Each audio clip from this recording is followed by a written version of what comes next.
Olá, tudo bem? A gente vai fazer essa apresentação aqui sobre organão. Então, nós estamos começando agora mais esse estudo, um estudo novo. A gente vai falar sutilmente sobre o organão, alguns sobre os parágrafos, são 291 parágrafos, tem vários comentários, tem parágrafos que são muito grandes, tem parágrafos que são algumas linhas, e a gente vai adaptar cada um às circunstâncias para que a gente possa levar esclarecimento para vocês.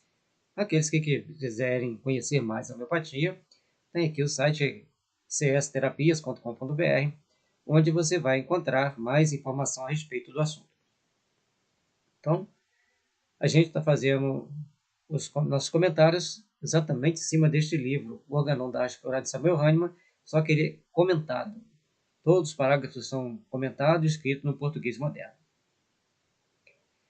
E a homeopatia ela tem 4 leis básicas, que a gente vai ver mais à frente, e tem as suas regras. Aliás, os 291 parágrafos são 291 regras, e dentro deles, às vezes, tem 3, 4 regras a serem observadas.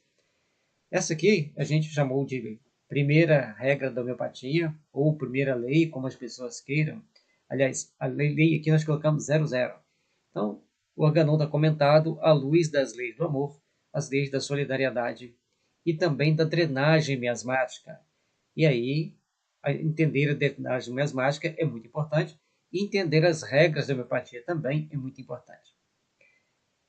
E o Hahnemann nos traz aqui no parágrafo primeiro que a primeira, única e mais elevada missão de quem vai trabalhar com homeopatia é tratar aquela pessoa para que ele se livre das doenças. Aquilo que se chama doença, que nós chamamos o livro Homeopatia, Tratamento para o Espírito e para o Corpo, de sinal físico do adoecimento maior, porque por trás de toda doença física, aquilo que nós vemos como doença, como problema, existe um fator, um conjunto de sintomas mentais e emocionais que estão levando a pessoa a ter aquele adoecimento. Então, nós temos que entender esse mecanismo através das perguntas que nós devemos fazer. Tem lá no parágrafo 83 e diante, tem lá as perguntas que devem ser feitas, como nós vamos olhar para aquela pessoa e como aquela pessoa vai olhar para o homeopata. Então, dentro desse conjunto de características, nós vamos procurar ver onde está a doença, de que forma ela começou, de que forma ela está se desenvolvendo, desde quando, a partir de quando, como então nós vamos poder dialogar com essa pessoa para que ela possa entender o seu padrão de adoecimento, como que ela está adoecendo e o que ela precisa se melhorar. Ah, mas isso é psicologia? Não. A psicologia teria um conjunto de outras características que iriam ser feitas. Nós vamos fazer perguntas e dentro dessas perguntas nós vamos direcionando a pessoa ou direcionando um remédio para essa pessoa. A pessoa direciona um remédio para ela, indica-se esse remédio e a pessoa, ao tomar esse remédio, ela vai corrigindo os padrões mentais e emocionais. Isso a gente vai ver lá na frente. Então, a maior de toda a missão do homeopata é levar esse tratamento para a pessoa para que ela possa se livrar daquele sinal físico que a gente chama de doença. E o Hahnemann também alerta-nos que muitas das vezes, na época dele, que ele está se referindo, vamos dizer assim, engendrava-se uma série de explicações e que Hahnemann entendia que não batia com a realidade.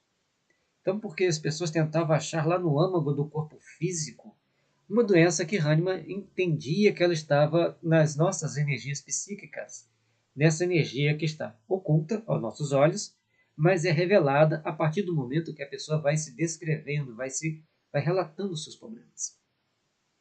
Então, existe por trás daquele sinal físico que chamamos de doença, um conjunto de sintomas mentais e emocionais que vão direcionar a pessoa para o remédio. Então, quando você pega um livro com os remédios homeopáticos e seus sintomas, você vai encontrar sintomas muito estranhos.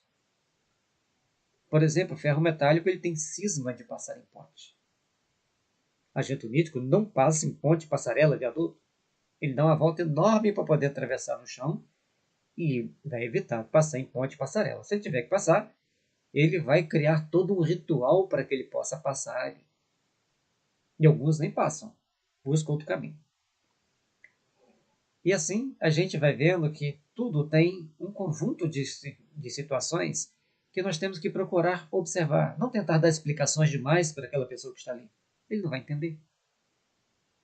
Ele quer apenas um remédio. Mas no diálogo, a pessoa vai relatando os seus problemas e aí vai deixando aquelas perguntas que a gente vai fazendo. A experiência nos mostra que o sintoma X leva para o sintoma Y, que leva para o sintoma Z, e ali então a pessoa vai se descobrindo e vai vendo onde ela está gerando os seus adoecimentos.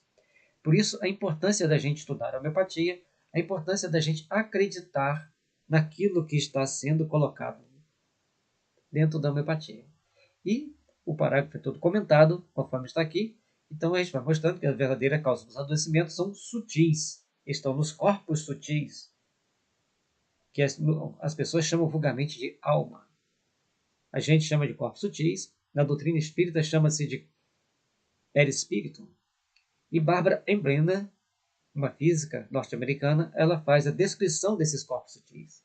Mostra como eles são, como eles interagem entre si.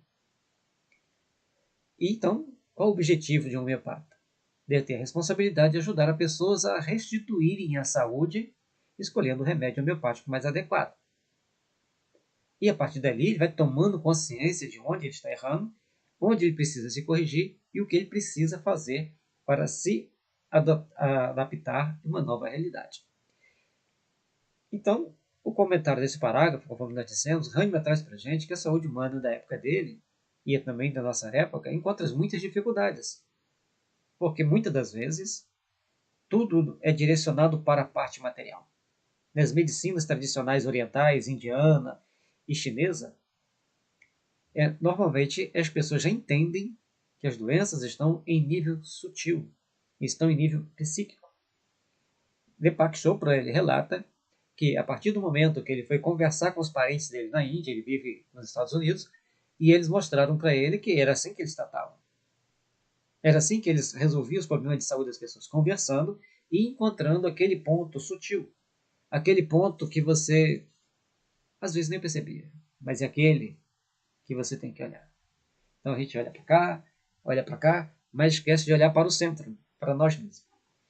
Bom, aí, compreendendo todo o esforço para minorar as dores humanas, que os homeopatas devem se esforçar ao máximo, a arte de curar dessa ciência que traz para nós uma visão do ser humano como um todo. Ser humano físico, ser humano espiritual. Aí você vai fazer uma série de perguntas, que aqui não teremos como responder em apenas no máximo 10 minutos. Então, a partir do momento que nós entendemos que todo ser vivo tem a sua contraparte psíquica ou espiritual, nós vamos começar a entender, então, que as coisas são muito mais transcendentes, muito mais subjetivas, sutis e etéricas, e dentro disso é que nós vamos procurar compreender como vamos entender e trabalhar aqueles problemas. Quando você entende bem o organon, você começa a fazer uma leitura diferente dos adoecimentos. Você começa a entender aquele adoecimento por um novo prisma, por um novo ângulo. E quando você conhece a matéria médica dos remédios, a teoria de cada remédio, o que eles tratam, como eles vão trabalhar os nossos sintomas, a gente vai vendo que o que é uma pessoa saudável. Para sermos saudáveis, deveríamos ter um pleno equilíbrio mental, emocional e físico. Mas nós temos que caminhar. Temos que nos espiritualizar mais, temos que ampliar nossa visão sobre nós mesmos, e aí são etapas que temos que superar para alcançarmos a nossa plenitude íntima, alcançarmos valores maiores. Então, nós vamos incentivar aqui cada um fazer as suas reflexões, buscar o seu entendimento, para melhor compreendermos. A gente agradece a todos esses que trabalharam incessantemente para o bem-estar nosso, de compreendermos a homeopatia, de buscarmos aprender a homeopatia, e, com isso, a gente procura, então, buscar mais paz, mais harmonia em nossos corações e nossos sentimentos, para que todos nós busquemos a plenitude do nosso ser, busquemos ter mais saúde, tendo mais compreensão e mais compaixão uns pelos outros. Fiquem com Deus. que as luzes celestes envolvam seus lares e que a paz esteja sempre presente em nossos corações.